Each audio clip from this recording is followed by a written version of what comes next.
বুদ্ধগয়া হলো ভারতের বিহার রাজ্যের গয়া জেলায় অবস্থিত মহাবোধি মন্দিরের সাথে যুক্ত একটি ধর্মীয় এবং তীর্থস্থান। এই স্থানে গৌতম বুদ্ধ জ্ঞান অর্জন করেছিলেন। প্রাচীনকাল থেকে বুদ্ধগয়া হিন্দু এবং বৌদ্ধ উভয়ের জন্যই তীর্থস্থান এবং পূজার ক্ষেত্র হয়ে আছে। বিশেষ করে ভাস্কর্য সহ প্রত্নতাত্ত্বিক নিদর্শনগুলি মৌর্য যুগের ইতিহাস ব্যাখ্যা করে। মহাবোধি মন্দিরটি ইউনেস্কোর ঐতিহ্যবাহী স্থান। এটি একটি বিশাল ইটের মন্দির। মন্দিরে একটি পিরামিড রয়েছে যার উচ্চতা 55 মিটার বা 180 ফুট। মন্দিরটিকে বেশ কয়েকটি ছোট মন্দির এবং মঠ দ্বারা ঘিরে রেখেছে। বুদ্ধগয়া সারা বিশ্বের বৌদ্ধদের জন্য একটি প্রধান তীর্থস্থান। প্রতি বছর লাখে লাখে তীর্থযাত্রী বুদ্ধকে শ্রদ্ধা জানাতে এখানে আসেন। মনে পড়ে দশরথ মাঝির কথা, দ্য মাউন্টেন ম্যানের কথা। স্ত্রী ফাল্গুনী দেবীকে পাহাড়ের উপর দিয়ে হাসপাতালে নিয়ে যাওয়ার সময় স্ত্রী হারান। এইভাবে অন্য কোনো গ্রামবাসীর যাতে প্রাণ না যায় তাই তিনি সংকল্প করেন এবং একটি ছেনি আর একটি হাতুড়ি দিয়ে 22 বছরের অক্লান্ত পরিশ্রমে একটি পুরো পাহাড় কেটে 360 ফুট লম্বা, 30 ফুট চওড়া ও 25 ফুট গভীর একটি রাস্তা তৈরি করেন। আপনাদের দেখাতে নিয়ে যাব সেই স্থান। তার সাথে এই ভিডিওতে আপনাকে বিস্তারিতভাবে জানাবো সড়কপথে, রেলপথে ও বিমানপথে কিভাবে বুদ্ধগয়া যাবেন। এখানে বিভিন্ন ধরনের হোটেল ও গেস্ট হাউস পাওয়া যায় যা সব বাজেটের জন্য উপযুক্ত। এখানে আপনি কি দেখবেন বা কি করবেন, কোথায় কোথায় ঘুরবেন এবং সঙ্গে থাকছে এখানে ঘোরার নানা টিপস। তাই সব কিছু বিস্তারিত জানতে ভিডিওটি শেষ পর্যন্ত দেখুন। ভিডিও কেমন লাগলো আমাকে জানাতে ভুলবেন না। ভিডিও ভালো লাগলে অবশ্যই একটা লাইক করবেন, পরিচিতদের সাথে শেয়ার করবেন। আর আমার চ্যানেল শোভনের সফর সাবস্ক্রাইব করা না থাকলে এখনই সাবস্ক্রাইব করুন আর বেল আইকনটি অন করতে ভুলবেন না, নতুন নতুন ভিডিওর নোটিফিকেশান সবার আগে পাওয়ার জন্য।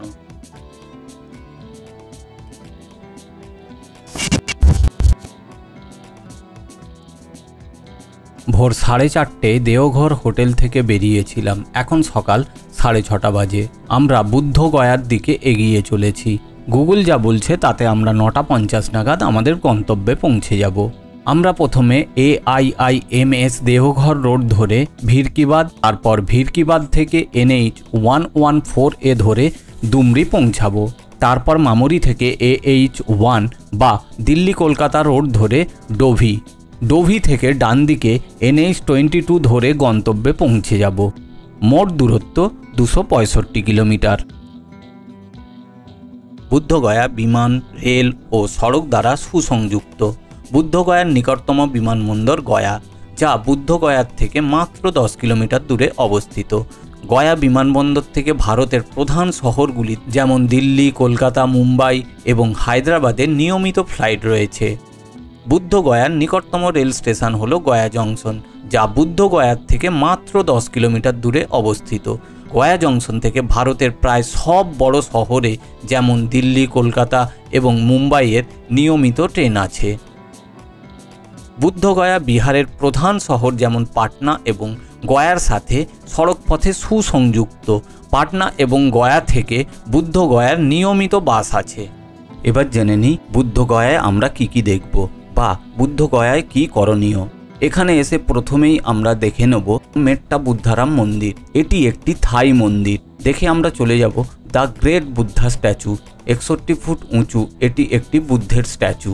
তার পাশেই আছে ডাইজোকিও বুদ্ধ মন্দির। এটি একটি জাপানি বুদ্ধ মন্দির। তার পাশেই আছে কর্ম মন্দির বা কর্মধরমপাল মন্দির। এটি একটি তিব্বতীয় বুদ্ধ মন্দির। তার 50 মিটার দূরেই আছে কম্বোডিয়ান মঠ। কম্বোডিয়ান মঠের একদম পাশে অবস্থিত নাইংমা বজ্রকিলায়া বৌদ্ধ মঠ। সেটি দেখার পর আমরা চলে আসব বুদ্ধগয়ার সব থেকে গুরুত্বপূর্ণ মন্দির মহাবোধি মন্দির বা মহাবোধি বৌদ্ধ মন্দির। এই স্থানে গৌতম বুদ্ধ জ্ঞান লাভ করেছিলেন বলে কথিত আছে। তার সাথে দেখব বোধি বৃক্ষ, যার নিচে বসে গৌতম বুদ্ধ জ্ঞান লাভ করেছিলেন। এটি একটি বৃহৎ গাছ। মহাবোধি মন্দির ধ্যান করার জন্য একটি শান্তিপূর্ণ ও নির্মল স্থান। অনেক তীর্থযাত্রী এখানে বসে ধ্যান করেন।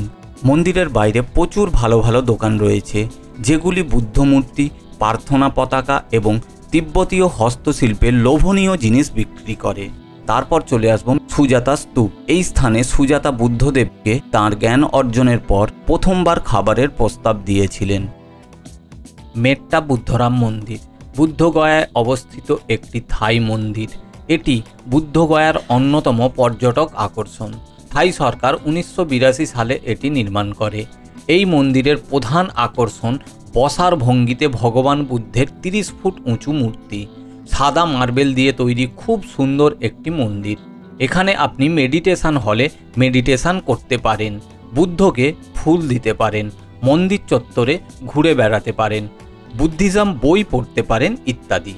এটাই আমাদের বুদ্ধগয়ার প্রথম ডেস্টিনেশন।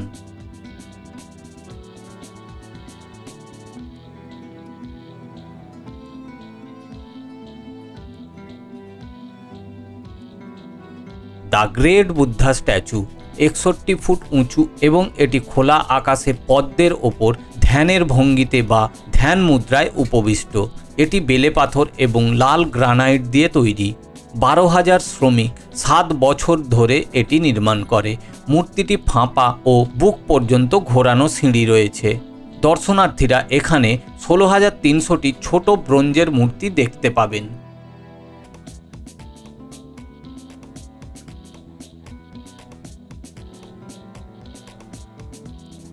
কম্বোডিয়ান মঠ বা স্বয়ম্ভূভর রাম নামে পরিচিত।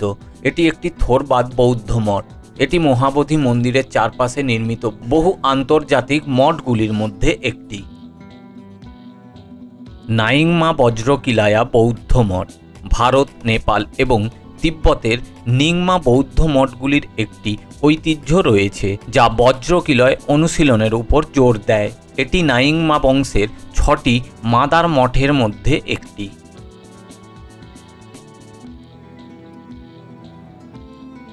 দাইজোকিও বুদ্ধ মন্দিরটি একটি জাপানি বুদ্ধ মন্দির। 1972 সালে দাইজোকিওর প্রতিষ্ঠাতা তাতসুকো সুগিয়ামা দ্বারা প্রতিষ্ঠিত। মন্দিরটি দাইজোকিওর 5 জন প্রধান বুদ্ধকে উৎসর্গ করা হয়েছে: শাক্যমুনি বুদ্ধ, চিরন্তন বুদ্ধ, বিস্মৃত চরিত্র, অনন্ত চরিত্র এবং সুপ্রতিষ্ঠিতা চরিত্র। কর্ম মন্দির বা কর্ম ধরমপাল মন্দির বোধগয়ায় অবস্থিত একটি তিব্বতীয় মন্দির। এটি 1972 সালে 16তম কার্মাপা রংজং রিগপে দর্জে দ্বারা নির্মিত। মন্দিরে বুদ্ধ, শাক্যমুনি, পদ্মসম্ভব এবং অমিতাভ সহ আরও বেশ কয়েকটি মূর্তি আছে। আমি বুদ্ধগয়ার সব থেকে প্রসিদ্ধ স্থান মহাবোধি মন্দিরের দিকে এগিয়ে চলেছি। গাড়ি প্রায় 1 কিলোমিটার দূরে পার্ক করতে হয়েছে, কারণ এখন দালাই লামা এসেছে এখানে। সঙ্গে সারা বিশ্বের থেকে ভক্তগণ এখানে এসেছেন, বিশেষ করে তিব্বত, জাপান, থাইল্যান্ড, ভুটান, নেপাল ইত্যাদি জায়গা থেকে। তাই এখানে সিকিউরিটিও এখন বেশ টাইট। বাইরের কাউন্টারে মোবাইল, ক্যামেরা ইত্যাদি জমা করে 300 টাকা দিয়ে কেবল গোপ্রো নিয়ে ভেতরে প্রবেশ করেছি।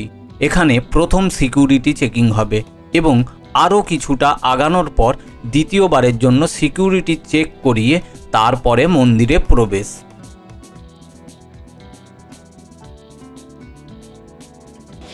এবার আবার সেকেন্ড কিউ দিয়ে আমরা প্রবেশ করব। এই সেই প্রসিদ্ধ সম্রাট অশোক দ্বারা নির্মিত মহাবোধি মন্দির। সবাই প্রে করছে, পড়াশোনা করছে, এদের কিছু বিশেষ ধার্মিক অনুষ্ঠান আছে আজকে। মহাবোধি মন্দির ভারতের বিহার রাজ্যের বুদ্ধগয়ায় অবস্থিত একটি বৌদ্ধ মন্দির। এটি বৌদ্ধ ধর্মের পবিত্রতম স্থানগুলির মধ্যে একটি। এই স্থানেই গৌতম বুদ্ধ জ্ঞান অর্জন করেছিলেন। মন্দিরটি খ্রিস্টপূর্ব 3য় শতাব্দীতে মৌর্য সম্রাট অশোক নির্মাণ করেছিলেন। তখন থেকেই এটি বৌদ্ধদের জন্য একটি প্রধান তীর্থস্থান। মন্দিরের অভ্যন্তরে বুদ্ধের একটি বড় মূর্তি আছে যা পদ্মের অবস্থানে উপবিষ্ট। মন্দিরটি একটি লম্বা পিরামিড কাঠামোর তৈরি, যার মাঝের কাঠামোটি 55 মিটার বা 180 ফুট উঁচু। মন্দিরটি ইটের তৈরি এবং জটিল খোদাই এবং ভাস্কর্য দিয়ে সজ্জিত। পূর্ণ সরোবর এটা ওদের। এটা কি তোমাকে আরেকটা দিয়েছিল? দুটো আমার।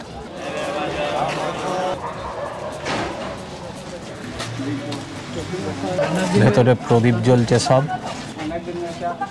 দর্শন হলো, দর্শন করার পর আমরা বেরিয়ে যাচ্ছি। মন্দিরটি ইউনেস্কোর ওয়ার্ল্ড হেরিটেজ সাইট এবং সারা বিশ্বের বৌদ্ধ ধর্মাবলম্বীদের অন্যতম গুরুত্বপূর্ণ স্থান। এটি একটি মহান আধ্যাত্মিক তাৎপর্যপূর্ণ স্থান এবং প্রতি বছর লক্ষ লক্ষ তীর্থযাত্রী এখানে যান। এই সময়ে এসে সত্যিই খুব লাভবান হয়েছি।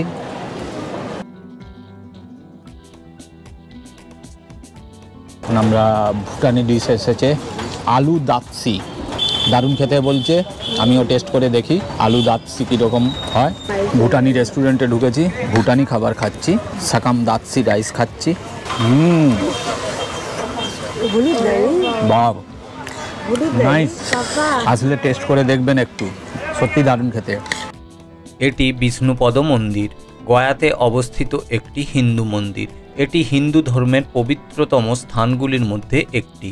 এই স্থানে গয়াসুর রাক্ষসকে পরাজিত করার পর বিষ্ণু তার পদচিহ্ন রেখেছিলেন। বিষ্ণু পুরাণে উল্লেখিত 108 পবিত্র স্থানগুলির মধ্যে এটি একটি। মন্দিরটি 18 শতকে অহল্যাবাই দ্বারা নির্মিত। যেহেতু মন্দিরটি বন্ধ, তাই এখন মন্দিরটি বাইরের থেকে বা ভেতর থেকে ভালো করে দেখাতে পারলাম না। বিষ্ণুপদ মন্দির ঘুরে ভিন্দাস ছামান্দি রোড ধরে দশরথ মাঝি পাথ্রোর দিকে এগিয়ে চলেছি। অসম্ভব সুন্দর এই পথের শোভা। আমরা পৌঁছে গেছি দশরথ মাঝির 22 বছরের কঠোর পরিশ্রমের ফল দশরথ মাঝি পাথ্রো। দশরথ মাঝি মাউন্টেন ম্যান নামেও পরিচিত। ভারতের বিহারের গয়া জেলার গেহলাউর গ্রামের একজন দরিদ্র ভূমিহীন শ্রমিক ছিলেন। 22 বছর ধরে শুধুমাত্র একটি হাতুড়ি এবং একটি ছেনি ব্যবহার করে পাহাড়ের একটি চূড়ার মধ্যে দিয়ে 360 ফুট দীর্ঘ, 30 ফুট চওড়া এবং 25 ফুট গভীর একটি রাস্তা তৈরি করেছিলেন।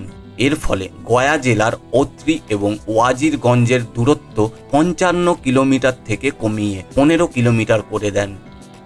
মাঝি 1934 সালে একটি দরিদ্র পরিবারে জন্মগ্রহণ করেন। পরে ফাল্গুনী দেবীর সাথে তিনি বিবাহে আবদ্ধ হয়েছিলেন। তাঁদের ভগীরথ নামে একটি পুত্রও ছিল।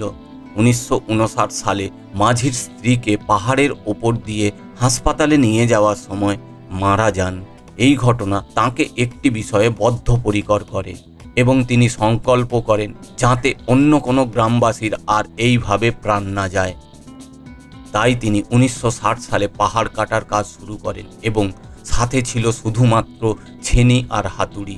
প্রতিদিন 10 থেকে 12 ঘন্টা কাজ করতেন এবং প্রায়শই পাহাড়ের মধ্যেই ঘুমোতেন এবং দীর্ঘ 22 বছর পর অবশেষে সফল হন। ভারত সরকার তার এই কাজকে স্বীকৃতি দেন এবং তার এই অসাধ্য সাধনের জন্য 2006 সালে ভারত সরকারের সর্বোচ্চ সম্মান পদ্মশ্রীতে ভূষিত করেন। বিহার সরকারও তাঁকে একটি রাষ্ট্রীয় অন্ত্যেষ্টি প্রদান করেন। 2015 সালে মাঝি দ্য মাউন্টেন ম্যান নামে দশরথ মাঝির জীবনের ওপর একটি হিন্দি সিনেমা মুক্তি পায়। ছবিটি পরিচালনা করেন কেতন মেহতা এবং দশরথ মাঝির চরিত্রে অভিনয় করেন নওয়াজুদ্দিন সিদ্দিকী। এবার আমি এগিয়ে চলেছি অত্রি তপবন বাণগঙ্গা রোড ধরে রাজগীরের পথে। যাত্রাপথে আমি তপবন বুদ্ধা স্ট্যাচু এবং তপবন হট স্প্রিং দেখে রাজগীর যাব। এই পথের মনোমুগ্ধকর শোভা আমাদেরকে আশ্চর্য করে দিচ্ছে। এই পথের মোট দূরত্ব 25 কিলোমিটার। বুদ্ধ গয়ার কোথায় থাকবেন? এখানে বেশ কিছু বিলাসবহুল হোটেল রয়েছে, যেমন বোধগয়া হোটেল এবং মহাবোধি হোটেল। এই হোটেলগুলি সুইমিং পুল, স্পা এবং রেস্তোরাঁর মতো বিভিন্ন সুযোগ সুবিধা প্রদান করে। এছাড়াও এখানে হোটেল মঞ্জু, হোটেল নির্ভানার মতো বেশ কয়েকটি মিডিয়াম বাজেটের হোটেল রয়েছে। এই হোটেলগুলি সঠিক মূল্যে আরামদায়ক থাকা খাওয়ার ব্যবস্থা করে। তাছাড়াও হোটেল গৌতম এবং হোটেল অশোকের মতো প্রচুর বাজেট হোটেল রয়েছে। এই হোটেলগুলি কম দামে বেসিক থাকার ব্যবস্থা করে। হ্যাঁ, এই তো। ও চিপস খাবে বলছে। কি চিপস খাবি? তপবন হট স্প্রিং দেখে অমৃতি খেতে খেতে রাজগীরের দিকে এগিয়ে চলেছি। হঠাৎ চোখে পড়ল এই স্টোন মাশরুমটি, আর সামনের থেকে না দেখে পারা যায়? এটি বইয়েতে পড়েছিলাম, কিন্তু আজ প্রত্যক্ষ করলাম। সামনের থেকে দেখে বা নিজের চোখে দেখে, বলতে পারেন হাতে করে স্পর্শ করে দেখে আশ্চর্য হয়ে গেলাম। সৃষ্টি যে কত অদ্ভুত কারিগর, এটাই তার প্রমাণ। এই স্থানটির নাম সারসু। এটি বানগঙ্গা মোড় রাজগীর থেকে মাত্র 7.5 কিলোমিটার দূরে অবস্থিত।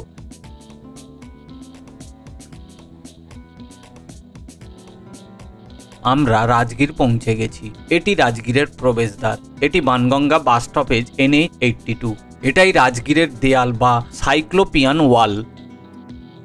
আমি এই হোটেলে আছি, হোটেল মেহতাইন। এটি রাজগীরের বাঙালিপাড়ায় অবস্থিত।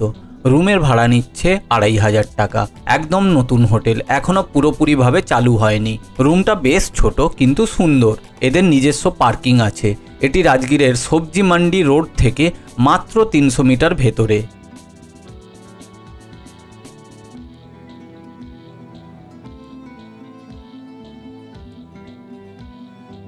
হোটেল থেকে বেরিয়ে 10 টাকা টোটো ভাড়া দিয়ে ব্রহ্মকুণ্ড দর্শনে বেরিয়েছি এবং ওখানে রেস্টুরেন্টে ডিনার সেরে হোটেলে ফিরবো এটা ভেবেছি। এখানে একটি হট স্প্রিং রয়েছে এবং রাজগীরের একটি অন্যতম প্রধান টুরিস্ট আকর্ষণ। ব্রহ্মকুণ্ড রাজগীরের বৈভব পর্বতের চূড়ায় অবস্থিত এবং এখানে ভগবান বুদ্ধ নিয়মিত স্নান করতেন ও এই স্থানে জৈন ধর্মের প্রতিষ্ঠাতা মহাবীর ধ্যান করেছিলেন। কথিত আছে যে ব্রহ্মকুণ্ডের পবিত্র জলে ডুব দিলে পাপ ধুয়ে যায় এবং আত্মাকেও শুদ্ধ করা যায়। আমার সঙ্গে থাকার জন্য, ভিডিওটি শেষ পর্যন্ত দেখার জন্য অনেক অনেক ধন্যবাদ। আবার দেখা হচ্ছে নেক্সট ভিডিওতে। ততক্ষণের জন্য গুড নাইট। সবাই ভালো থাকুন, সুস্থ থাকুন ও ঘুরতে থাকুন।